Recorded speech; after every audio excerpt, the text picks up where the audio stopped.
Assalamualaikum warahmatullahi wabarakatuh. Perkenalkan, saya Muhammad Rudi Hartono dari jurusan Akuntansi, Prodi D4 Akuntansi atau Publik kelas 6 APA. Pada kesempatan kali ini saya akan menjawab sebuah pertanyaan tentang penjualan dan penerimaan kas. Pertanyaan pertama, jelaskan siklus penjualan dan penerimaan kas.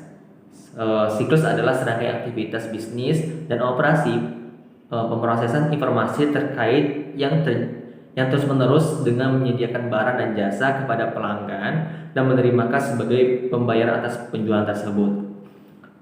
Pada penjualan dan penerimaan kas itu terdapat siklus, yang mana pada siklus ini terdapat 5 akun penjualan dan penerimaan kas. Akun pertama adalah penjualan, yang kedua adalah penerimaan kas, yang ketiga adalah retur, penjualan dan potongan, yang keempat adalah penghapusan piutang tak tertagih, dan yang kelima adalah memperkirakan piutang tak tertagih. Pada siklus penjualan dan penerimaan kas ini, penjualan itu memiliki dua penjualan, yaitu penjualan secara kredit dan secara tunai. Pada penjualan tunai itu akunnya akan masuk kepada kas di bank, dan penjualan kredit itu masuk kepada penjualan kredit di piutang dagang. Pada penerimaan kas akan masuk kepada kas di bank pada posisi debit, dan juga masuk pada diskon yang diberikan di posisi debit. Pada retur penjualan dan pengembalian itu akan masuk kepada akun retur penjualan dan potongan penjualan. Pada penghapusan piutang tak tertagih itu masuk kepada akun cadangan piutang tak tertagih dengan akunnya penghapusan piutang tak tertagih. Pada memperkirakan beban tak tertagih itu masuk kepada beban piutang tak tertagih. Itulah siklus dalam penjualan dan penerimaan kas yang terus-menerus berjalan pada pola penjualan dan penerimaan kas. Pertanyaan kedua, jelaskan fungsi-fungsi terkait siklus penjualan dan penerimaan kas. Pada siklus penjualan dan penerimaan kas terdapat beberapa fungsi yang terkait. Yang pertama adalah memproses pesanan pelanggan.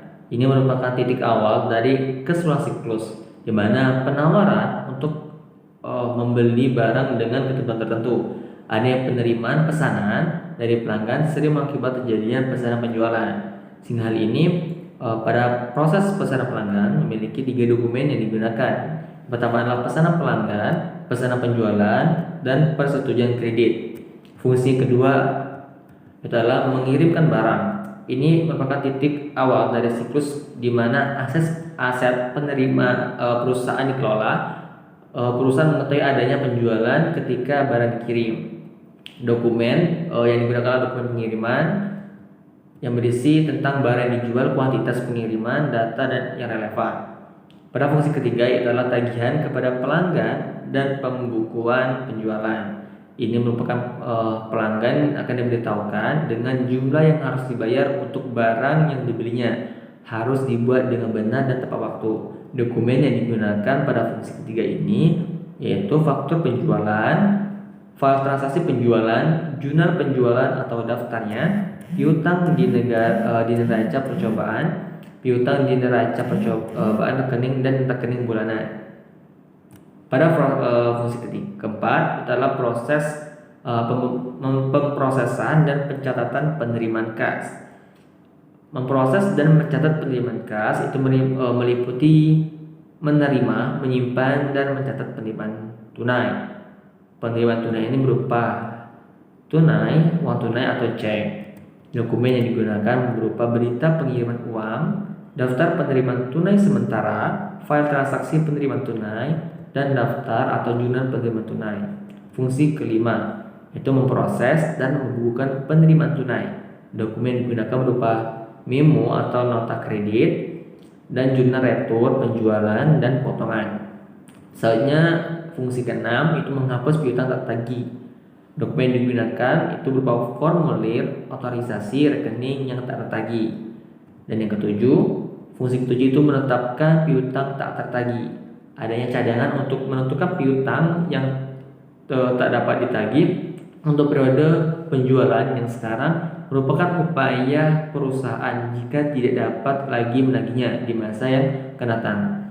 Sebagian besar perusahaan, cadangan utang yang tidak dapat ditagih merupakan penyesuaian manajemen terhadap cadangan piutang yang tak tertagih pada akhir periode. Pertanyaan ketiga, jelaskan pengendalian intern oleh siklus penjualan dan penerimaan kas. Pada proses pengendalian intern di siklus penjualan dan penerimaan kas ini memiliki beberapa tahap yang dilakukan auditor. Yang pertama, dalam metodologi untuk menguji pengendalian intern pada penjualan. Yang pertama adalah memahami pengendalian internal penjualan.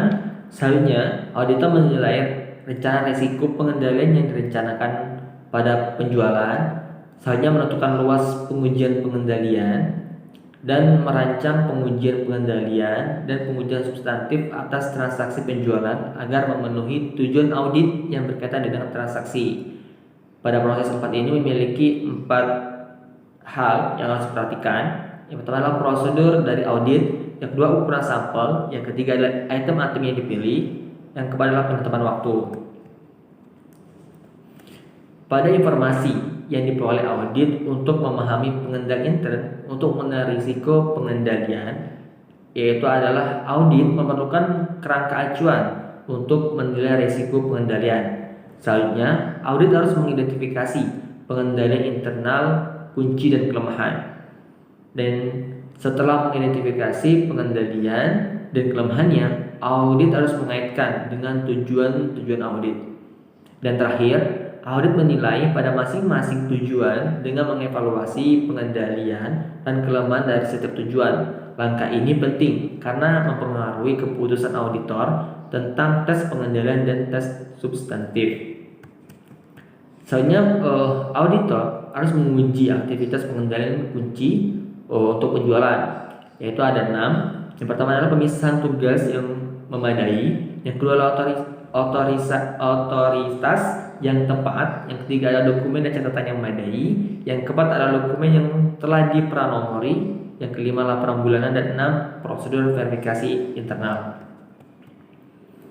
Pada metodologi untuk mendesain tes pengendalian internal transaksi pada penerimaan kas, tes pengendalian itu tergantung identifikasi auditor terhadap pengendalian dan tingkat pengurangan risiko pengendalian yang mereka percayai. Yang dilakukan adalah melacak berita penting yang diberi nomor, daftar penerimaan tunai sementara, catatan jurnal penerimaan uang tunai, dan kebagian catatan rekening piutang sebagai tes substantif pencatatan penerimaan uang tunai.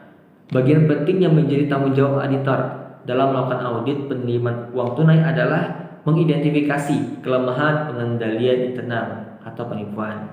Jenis penyalahgunaan itu adalah uang yang paling sulit dideteksi, itu adalah terjadi sebelum uang dicatat dalam jurnal penerimaan uang tunai atau dalam daftar lainnya, terutama jika tanda terima dan penerimaan uang tunai dicatat serempak. Pada pengendalian internal penerimaan kas, kita menilai tentang akuntan merekonsiliasi rekening bank sebagai independen contohnya. Soalnya pada pertanyaan keempat, jelaskan penyajian substantif atas penjualan dan penerimaan kas.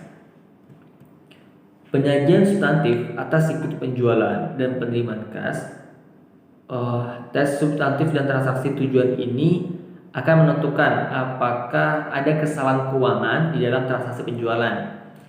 Tes substantif transaksi tidak secara langsung berhubungan dengan kunci pengawasan atau kolom tes pengawasan, tetapi luasnya lebih substantif. Transaksi pada penjualan tergantung pada keberadaan pengawasan dan hasil tes pengawas. Bentuk sifat penyajian salah saji yang sangat potensial terjadi itu adalah penjualan dicatat sementara, pengiriman tidak pernah dilakukan. Terus penjualan dicatat lebih dari 1 kali, penjualan dilakukan kepada pelanggan fiktif, pencatatan terhadap penjualan yang terjadi, dan pengiriman untuk konsumen palsu. Pada bentuk substantif transaksi, kita dapat memeriksa jurnal penjualan dan data untuk transaksi yang tidak umum dan jumlahnya besar. Terus menelusuri entry jurnal penjualan untuk mendukung dokumen termasuk salinan faktur penjualan, daftar pengiriman barang, pesanan penjualan dan pesanan pelanggan. Dan kita bisa menelusuri dokumen yang dikirim dengan menggunakan jurnal penjualan untuk mengetahui mana yang telah masuk, dan menelusuri entry jurnal penjualan dengan faktur penjualan, menginput kembali harga ke komputer dan mencocokkan dengan faktur penjualan. Jadi ada pencocokan terhadap dokumen dan pencatatannya. Auditor menggunakan metodologi yang sama untuk merancangkan pengujian, pengendalian, dan pengujian substantif atas transaksi penerimaan kas seperti yang dilakukan untuk penjualan. Jadi pada penjualan dan penerimaan kas yang memiliki pengujian, pengendalian internal dan substantif yang hampir sama. Begitu juga dengan prosedur audit. Untuk pengujian dikembangkan dengan kerangka kerja yang sama seperti yang digunakan juga di penjualan. Audit mengikuti proses sebagai berikut. Itulah: satu, menentukan pengendalian internal, kunci untuk setiap audit. Yang kedua adalah merancang pengujian pengendalian bagi setiap perancang yang digunakan untuk mendukung pengurangan risiko pengendalian. Yang ketiga adalah merancang pengujian substantif atas transaksi untuk menguji salah moneter bagi setiap tujuan. Nah, terakhir, jika pengujian tidak memuaskan, audit harus melakukan pengujian substantif pengujian substantif berupa tambahan atas penjualan, yaitu retur dan pengurangan penjualan, penghapusan piutang tak tertagih, dan pemrosesan penerimaan kas. Oke, itulah yang bisa saya sampaikan dan saya jawab. Apabila ada salah kata, saya mohon maaf. Sekian dari saya. Terima kasih. Wassalamualaikum warahmatullahi wabarakatuh.